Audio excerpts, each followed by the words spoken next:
So one person asked me, what do you study? So I was like, I've done my master's in microbiology. So that person was like, what is microbiology? And I was just like, microbiology. If you break the two, it's very easy to understand. I had to explain that. Then people come asking me that, can you see bacteria? Like I'm like, they are 0.1 millimeter, micrometer. You cannot see them with with naked eye. You need to see it under a microscope. It's called as a microorganism. The only way you can see the microorganism is using a microscope, not otherwise.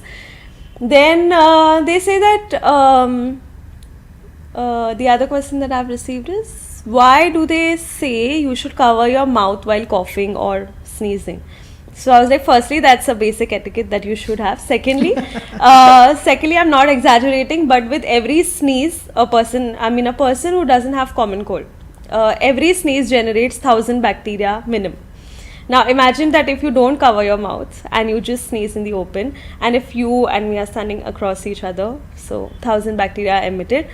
How the bacteria, so bacteria are very sly like that, like any little bit opening in your skin, anything, they can just go from anywhere. So it's very harmful. So that's why I've told the person that these are the two main reasons, that you make sure that when you're coughing or sneezing, please cover your mouth. Don't do it openly.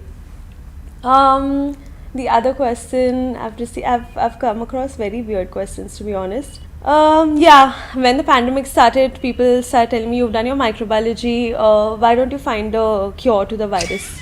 I think that's the best question. I think that takes the cake. I was just like, it's not a joke, Yes. and viruses in general have a very complex structure, and viruses are even slyer than bacteria, where they change how they change their conformation, you don't even understand. It's that much. So